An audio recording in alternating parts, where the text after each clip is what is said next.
जय संविधान, जय भीम, महात्मा गांधी की जय, गोडसे मुर्दाबाद। देखिए, डोनाल्ड ट्रंप साहब रोज कुछ न कुछ शगुफा खिला रहे हैं और उससे कुछ मैसेजिंग करने का प्रयास कर रहे हैं। अब लेटेस्ट उन्होंने जो स्टेटमेंट दिया है उससे मुझे लगता है कि भारतवर्ष को कुछ इंडिकेशन लेना चाहिए, कुछ सीखना चाहिए और अपनी दिशा निर्देशित करनी चाहिए, निर्धारित करनी चाहिए। ये सबको पता है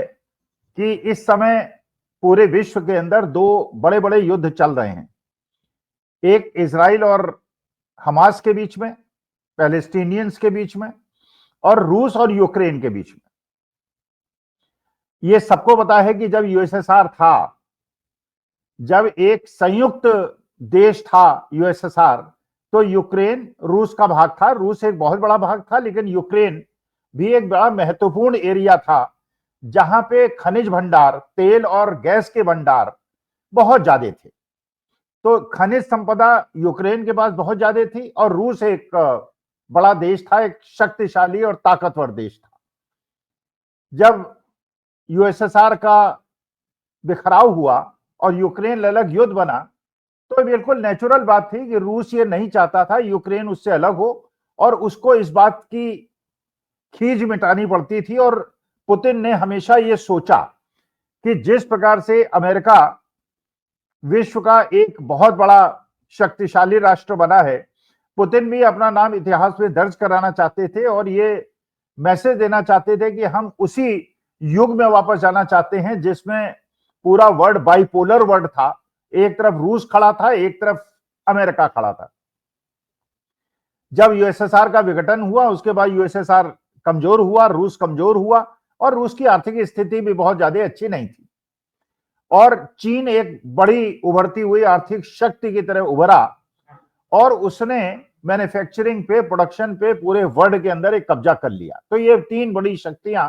विश्व के अंदर उभरी। लेकिन रूस में पुतिन ने अपने को, अपने दमखम को दिखाने के लिए जब यूक्रेन पे आक्रमण किया, तो ये सबको पता है कि यूक्रेन के जो आज राष्ट्राध्यक्ष हैं जेलेंस्की, वो राजनीति में आने से पहले एक टीवी कलाकार थे, एक हास्य कलाकार थे और उसके बाद वो यूक्रेन के लोगों ने उनको अपना राष्ट्राध्यक्ष चुना। अच्छा, जेलेंस्की क्योंकि ये चाहते थे कि रूस जो उन पे आधिपत्य जमाना चाहता है, बड़े भाई की तरह उस क्षेत्र में काम करना चाहता है, उनके चंगुलों से बाहर निकला जाए और नेटो के साथ, जो यूरोपियन कंट्रीज का एक अपना संगठन है, उसके साथ जुड़ा जाए और अमेरिका के नजदीक हुआ जाए। और ये बिल्कुल ऐसी भावना थी जिसमें यह था कि अगर रूस जैसा बड़ा दबंग देश आपके बगल में बैठा है तो आपको संरक्षण के लिए नेटो की जरूरत होगी और अमेरिका की जरूरत होगी, जो काफी दूर है। लेकिन क्योंकि यह माना गया, एक साधारण राजनीतिक भाषा में अगर माना जाए कि अगर आपके खिलाफ रूस है जो आपका पड़ोसी है, तो कम से कम एक मजबूत शक्ति का आपको समर्थन मिलेगा। तो इसलिए जेलेंस्की ने नेटो में भी ज्वाइन करने का अपना इच्छा जाहिर की और अमेरिका के साथ उन्होंने एक दोस्ताना संबंध बनाए। और अमेरिका ने भी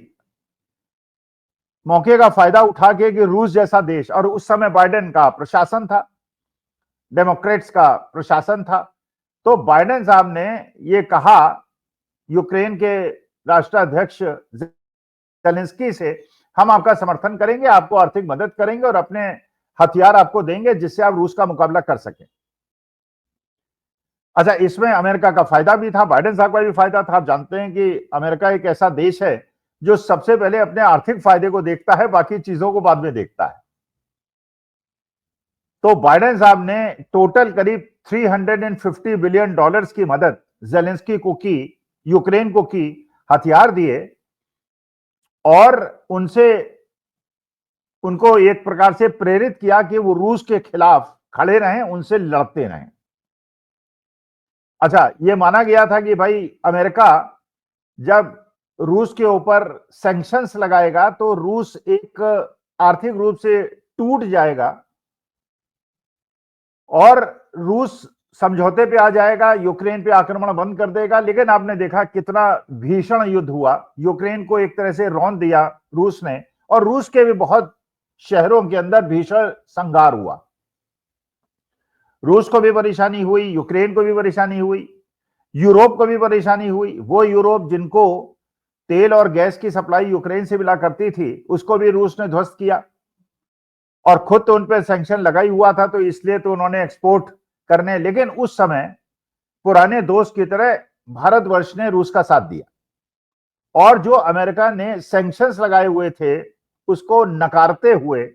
रूस से कच्चा तेल खरीदने का निर्णय लिया। अमेरिका ने भी कोई आपत्ति नहीं की, तो भारतवर्ष ने क्या किया कि रूस से तेल खरीदा, उसका यहां पे रिफाइनिंग की, और वो तेल उन्होंने यूरोप और अमेरिका को बेचा। अच्छा, क्योंकि वो सब्सिडाइज तेल मिल रहा था रूस से भारतवर्ष को, तो रिलायंस इंडस्ट्रीज को और भारत की सरकारी कंपनियों को बहुत ज्यादा फायदा हुआ। रिफाइन किया उन्होंने, और उसी तेल को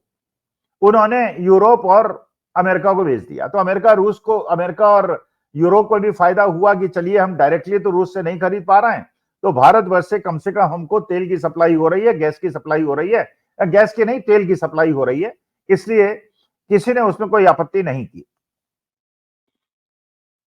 अब जब बाइडेन साहब की सरकार चली गई और ये $350 बिलियन की मदद की बात आई, तो डोनाल्ड ट्रंप साहब ने अचानक अपना रुख बदल लिया। पहले तो उन्होंने कहा था जब चुनाव जीते थे कि मैं इजराइल और पैलेस्टीन के बीच का जो युद्ध है उसे रुकवा दूंगा, वहां भी शांति स्थापित करा दूंगा, और रूस और यूक्रेन के बीच में भी शांति स्थापित करा दूंगा। तो सबने सोचा था कि पुतिन उनके पुराने मित्र हैं, और सबसे पहले अगर उन्होंने किसी से बात की है तो उन्होंने पुतिन से बात की है। और ये आरोप भी लगता रहा डोनाल्ड ट्रंप साहब पे कि वो पुतिन के मित्र हैं, और रूस में पुतिन भी ये कोशिश करता है कि अमेरिका के इलेक्शंस में इंटरवीन करे और डोनाल्ड ट्रंप साहब की मदद करे।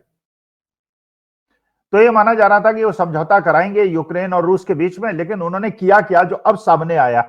उन्होंने कहा कि ये जो पुरानी सरकार ने $350 बिलियन यूक्रेन के ऊपर खर्च किए हैं, ये बिल्कुल अनुचित हैं, ये नहीं खर्च किए जाने चाहिए थे। और यहां तक कि उन्होंने कहा, डोनाल्ड ट्रंप साहब ने पुतिन को उन्होंने डिक्टेटर नहीं कहा, उन्होंने जेलेंस्की को डिक्टेटर कहा,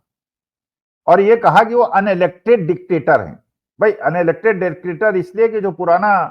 समय काल था जिसमें जेलेंस्की जीते थे, उसका समय काल 2022 को खत्म हो रहा था,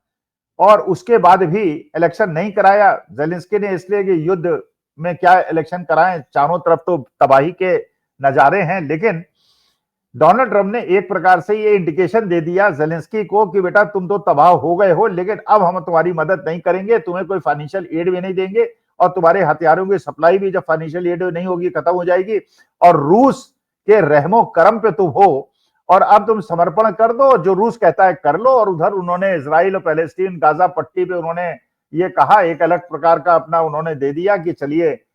हम उसके अंदर इंटरवीन करते हैं और वहां जाके काबिज होके बैठ जाते हैं। ये उन्होंने भारत से मोदी जी से कहा कि आपकी और चीन के बीच की जो समस्या है हमको सुलझाने का प्रयास करते हैं, लेकिन चलिए खुशकिस्मती है मोदी जी का, नहीं हम सक्षम हैं, अपने आप सुलझा लेंगे, आपको हस्तक्षेप करने की आवश्यकता नहीं है। वरना उसी प्रकार की स्थिति होती जैसे बिल्लियों की लड़ाई में बंदर ने सारी रोटी खा ली थी, बिल्लियों को कुछ नहीं मिला था। तो जैसे उन्होंने रूस यूक्रेन के अंदर किया, जैसा उन्होंने पैलेस्टाइन और इजराइल के बीच में किया, ऐसा ही वो इंडिया और चाइना के बीच में करना चाह रहे थे। तो एक प्रकार से डोनाल्ड ट्रंप ने जहां जहां अमेरिकन एड जा रही थी उसको रोककर इनडायरेक्ट मैसेज दे दिया कि भैया मेक अमेरिका ग्रेट अगेन, मुझे तो अमेरिकन हितों की चिंता है, और मैं ये सोशल सर्विस और डोनेशन और ये सारी चीजें, इंटरफेरेंस और किसी देश के खिलाफ किसी को मदद, तुम जानो तुम्हारा काम जाने, मेरे को तो अपने अमेरिकन की चिंता है। ये उन्होंने इंडिकेशन दे दिया, जो मेक अमेरिका ग्रेट अगेन के हिसाब से ठीक बनता है। अब इससे भारतवर्ष को क्या सबक लेना चाहिए, जो मैं समझ रहा हूं, देखिए भारतवर्ष की स्थिति और ज्यादा बुरी यह है कि जिस प्रकार से यूक्रेन के बगल में रूस बैठा है, उसी प्रकार भारतवर्ष के बगल में चीन बैठा है।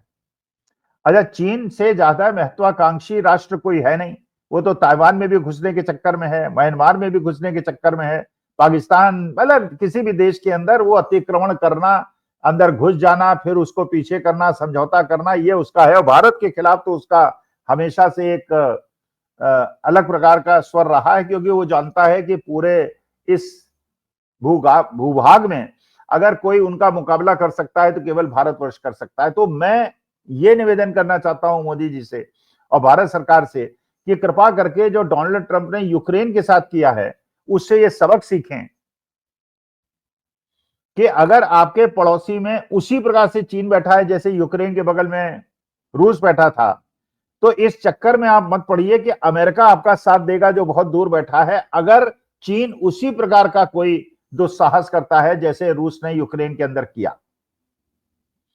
और जिस प्रकार से भारत सरकार ने चीन को भी एक ढील दे रखी है,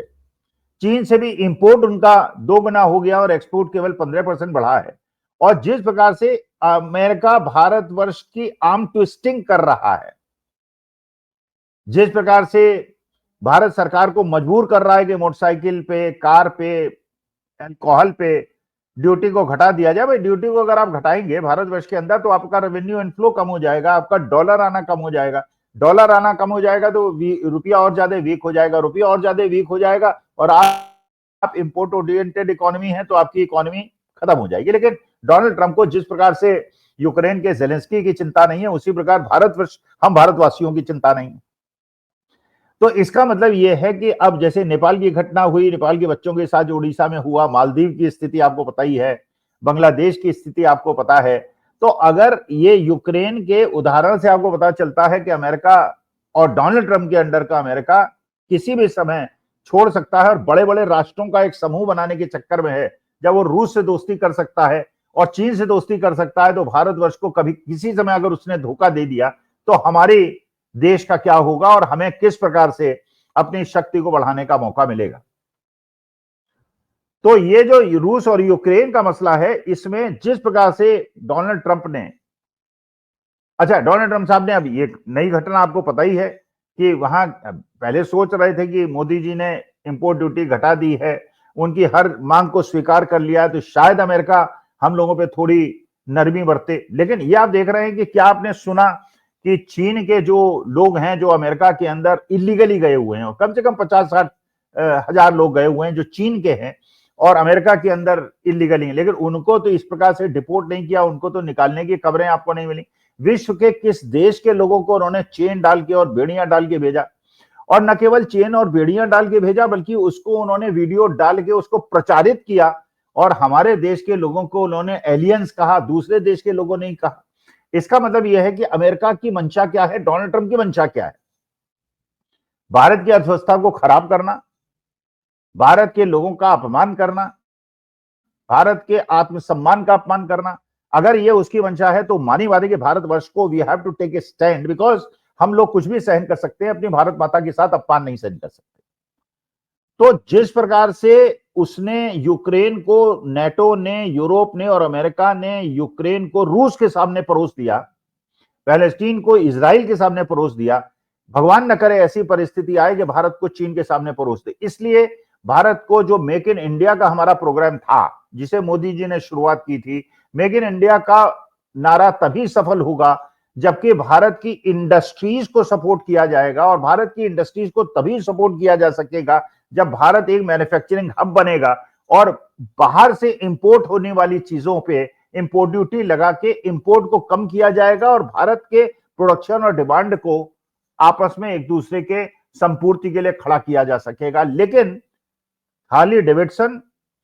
उनकी लिकर, उनका और अब टेस्ला का भारतवर्ष के अंदर प्रवेश करना, यह लग रहा है कि कहीं ना कहीं कोई ऐसा मसला है जिसकी वजह से अमेरिका आज के तारीख में रूस और चीन के ज्यादा नजदीक आ रहा है और भारतवर्ष और ताइवान जैसे और यूक्रेन जैसे और पैलेस्टीन जैसे देशों का साथ छोड़ के वो एक अलग प्रकार का समूह बना रहा है, जिसे एक खतरे की तरह हमको समझना चाहिए, सचेत हो जाना चाहिए और भारतवर्ष को एक आर्थिक सुपर पावर, आर्टिफिशियल इंटेलिजेंस की सुपर पावर और एक ऐसी सुपर पावर, क्योंकि आज के जो युद्ध होते हैं वो हथियारों से कम होते हैं बल्कि आर्थिक शक्ति में ज्यादा होते हैं, और जिस प्रकार आर्थिक शक्ति का खेल रूस, चीन और अमेरिका खेल रहे हैं उसे हमें सचेत होने की आवश्यकता है। नमस्कार, धन्यवाद और प्रणाम।